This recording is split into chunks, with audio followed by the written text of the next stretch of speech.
Oh, hey guys. За цаашин бичлэгтийн тавтай морилоо.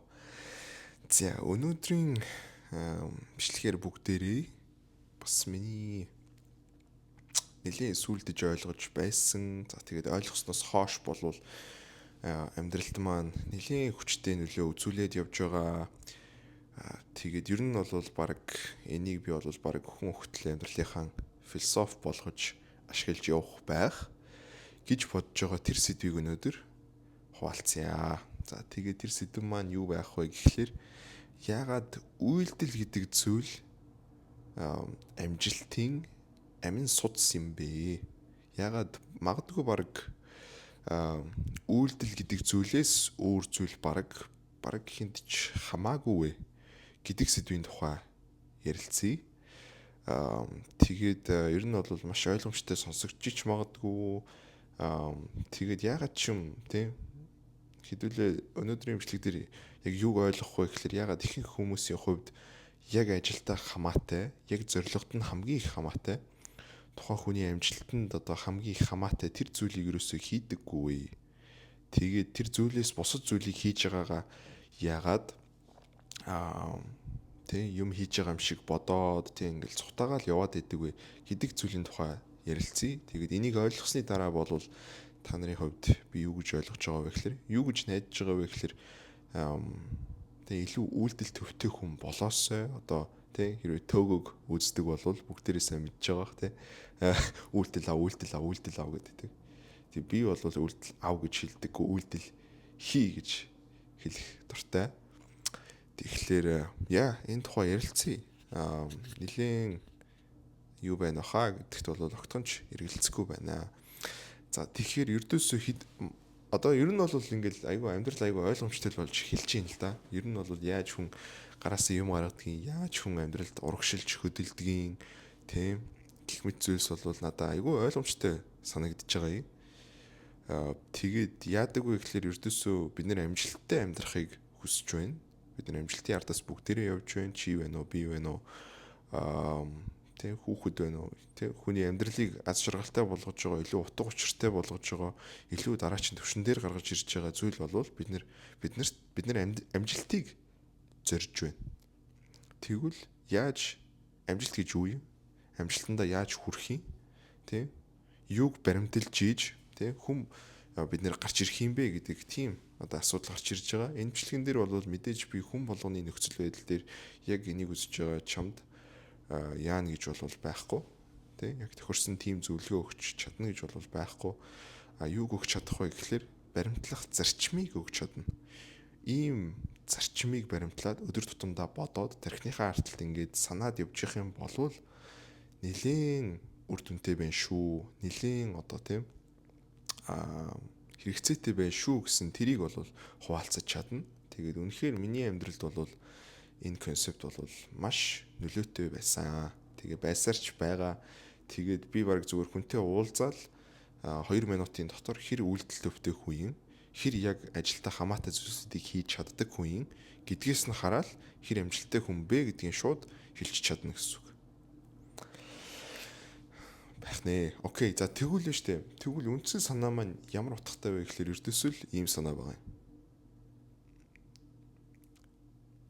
Амжилт гэдэг бол зорилгодоо хүрэх. Зорьсон, сансан, толгоондоо бодсон зүйлээ хэрэгжүүлж тэрийг бодит болгох. Тэгвэл биш штэ. Тэгвэл тэнцээ хүрэх төчнөө зам байгаа тийм ээ. Тэнцээ хүрэхэд туслах төчнөө хийж болох зүйл байгаа. Тэнцээ хүрэхэд туслахгүй огтонч хэрэггүй чиний цагийг өрсөн тэндээс хазайлгсан тийм зүйлс бас зөндөө байгаа. Чиний хийж болох цагаа өрсөн зүйлс зөндөө байгаа. Одоо жишээлбэл Майкл Фелпс гэдэг хүний хувьд дэлхийн хамгийн агуу сэлэгч болно гэсэн зорилго тавьсан тийм ээ. Тэр хүний хувьд амжилтыг тэгж тодорхойлж шít. Хэрвээ би бодсон сансан зүйлсээ бодит болгоод хэрвээ би юу болчих юм болвол дэлхийн хамгийн шилдэг сэлэгч болчих юм болвол би юу болох гээд байна. Одоо тийм бодсон санснаа бодит болгоод би амжилттай хүн болох гээд байна. Үүнийг би тийм ээ зорж байна, хүсэмжилж байна. Гэд явж байгаа хүний хувьд бол тухайн тэр зорилгод нь ойртуулах зүйл болвол тийм одоо гэр бүлийнхэнтэйгээ харилцах, ярих гэдэг зүйл зорилгот нь ойртуулах уу? Мэдээж үгүй. За эсвэл одоо тий сагсан бөмбөг тий найзуудтайгаа тоглоод яваад байх тэр хүнийг зоригт нь ойртуулах уу? Мэдээж үгүй. Зоригт нь юу ойртуулах вэ гэхээр ганцхан л зүйл ойртуулна. Ус руу ороо сэлэх. Сэлэлттэй холбоотой ном унших. Сэлж дуусныхаа дараа эргэцүүлэл хийх. Анализ хийх. Юун дээр алдав, юун дээр сайжирч болох уу? Маргааш би юуг анхаарах уу? Өнөөдөр би аль хэсэг дээр илүү сайн байж болох байсан бэ? Гэх мэтчлэн асуунаа гэсэн үг. Тэгээд одоо Майкл Фелпсийн хувьд бол өдрийнх нь одоо тий өдөр нь хэрхэн өнгөрдөг вэ гэсэн чинь маш энгийн өнгөрдөг хүн байгаа байхгүй. Орой унтлаа, өглөөс ирлээ, ус руу орлоо. Уснасаа гарлаа, хоол идлээ, унтлаа, өглөөс ирлээ, ус руу орлоо. Ус гэр, ус нойр, ус нойр. Ийм энгийн хүн байж байгаа байхгүй. Тэгээд тэрийгэ 10 20 жилд тасралтгүй хийчих. Тэгэнгүүт юу гарч ирж байгаа вэ гэхлээр бидний мэдэх тэр солио мэдрэлтэй Майкл Фелпс гарч ирж байна гэсэн үг. Тэгэхээр юуг харуулж байгаа вэ гэхээр надаа энэ хүн маш тийм үйлдэл төвтэй хүн байсан байна. Тэгээд чи зорилгодоо хүрэхийн тулд юу ч хамаагүй хийгээд иж болохгүй. Яг тэр зорж байгаа зорилгот чинь хамгийн хамаатай байгаа. Тэр үйлдэлийг хийнэ гэсэн үг. Тэгэл болоо.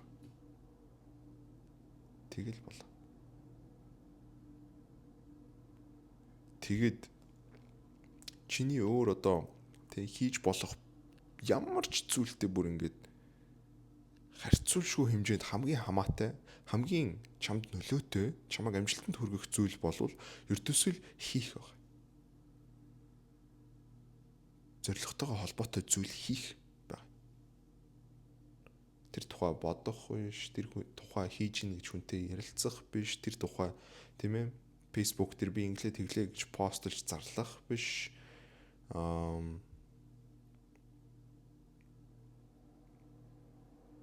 Тэр тухай мөрөөдөх биш, тэр тухай хий хоосон те харамсах биш, тэр тухай те бичиж суух биш, тэр тухай суралцаж хэрэгтэй хэрэггүй өчнөө YouTube бичлэг үзэх биш. Зүгээр л тэр зүйлийг хийх. Гарч ирээл зүгээр л ухаан мэдрэлгүй юм шиг зулгарт те бөксөө зулгартал тэр зүйлийг хийх байгаа. Хэрэг үнэхээр чи тэгж хийж чадах юм болвол маш хурдцтай сайжирдаг. Нүд ирэмхийн зуур хизэж одоо төсөөлж байгаагүй төвшин дээрээ ч гэсэн гарч ирдэг.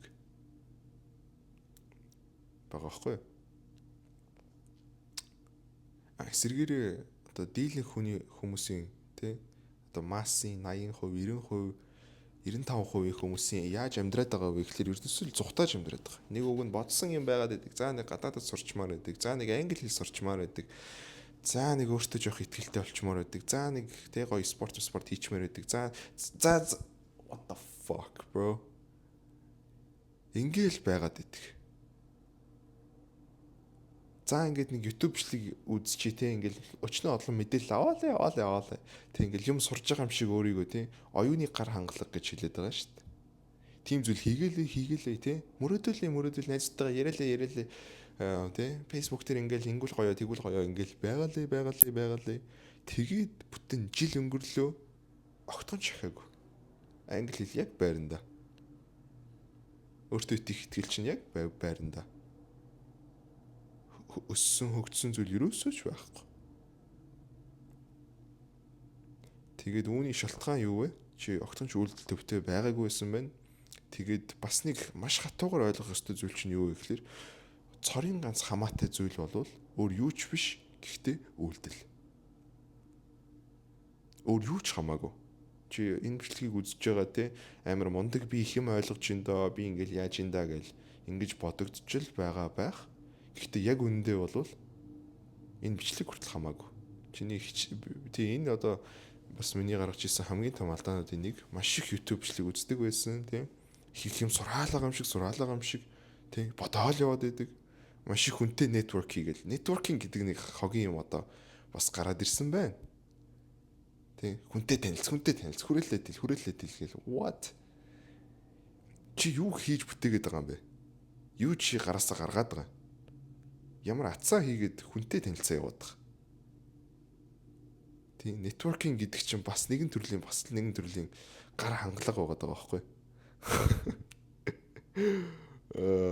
Тийм YouTube бичлэг үзэх бол бас тийм юм сурж ийн гэдэг оюуны гар хангалага. Хитрхи их ном унших юм бол бас гар хангалага. Тийм ном уншихыг одоо тэгэл дахин шүтэл мэдлэгээ нэмэгдүүлж ийн гээл тийм тэгэл юу ч хийхгүй байх юм бол мөн адилхан гар хангалага. Оюуны гар хангалага чамайг ямар ч тий амьдралыг чи сайжруулж байгаа зүйл нь чи юу ч байхгүй. Англи хэлэн дээрээ одоо тэгэл тий кино үзэлээдэг тэрэн дээр чи үгээ тэмдэглэж авахгүй байх юм бол ойлгохгүй байгаа хэсэг дээрээ сууж сонсож дахин сонсож ингэж тий тэрийг ажил хэрэг болохгүй байх юм бол бас л хэл сурж байгаа гэдэг нэртэй гар хангалага. Эцсийн дүн дээр чи яг тий өөрийгөө хуурахгүйгээр яг юу хийж байгаа вэ гэдэг асуулт бол бүх зүйлийн үндэс байгаа. Нийгмийн 80-аас 90% хүмүүс зүгээр тэр гар хангалгуудын дунд тий живэт дуусж байгаа байхгүй. Тэгээ тэрийг ингээд ахиц гэж бодоод байдаг. Тэрийг би зоригтой хүн, би тэрнийхээ ардаас явж байгаа хүн гэд нөө чи зүгээр чи гар хангалагт донтогч байхгүй. Тий муухай сонсогч магадгүй. Гэхдээ зүгээр бодит үнээр хэлэхэд тийм л байна. Энийг би яагаад хэлж байгаа вэ гэхээр энэ бас миний өөрийн гаргаж ирсэн алдаануудын нэг тий нэлийн хожимдож ухаарж ирсэн хэл сурж явах үедээ их сургууль руу аплайж явах үедээ тийм ээ их сургууль хурж ирсэн хойноч гэсэн одоо яаж ирсэн зүйл болвол ердөөсөө л тэр гар хангалгыг юм хийж ийн гэж бодоод байдаг. Тэгтэл чи яг ингээд тий унаж босоод болж ийн болохгүй байна гэд ингээд явж байгаа чинь өөрөө яг чамайг сайжруулдаг зүйл байгаа байхгүй. Өөр юу ч биш.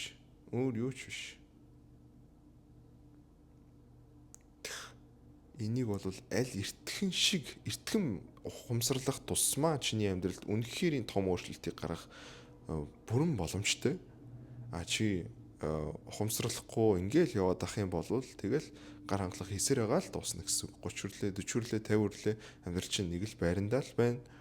Тэгээд те нөгөө хүссэн дараачийн төвшин те нийгмийн дээд давхархад орох ч байдаг юм уу те өндөр хилэн эзэмшиж өөр улсад амьдрах ч байдаг юм уу эсвэл те өөрийгөө дараачийн төвшөнд гаргаж ирж өөртөө итгэл тийм ээ тэр юмнуудыг дараачийн төвшөнд гаргаж ирнэ гэж мөрөөдсөн хүний амьдралаар л амьдраад дууснаа гэсэн үг. Харамсалтай. Битгий тэг. Хамгийн хамаатай зүйлээ л хий. Тэгээд тэр оюуны гар хангалгуудыг одооноос боль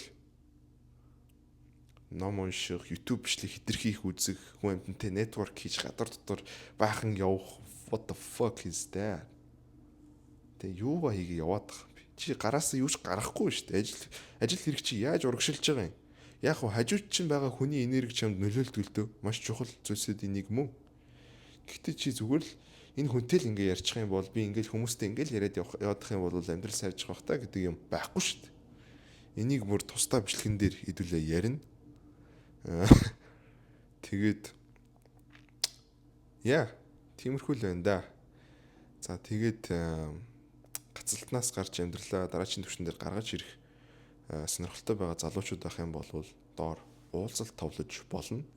Маш цөөхөн тооны хүмүүстэй би бүр ганцаарчилж тулж ажиллаж байгаа гэсэн үг.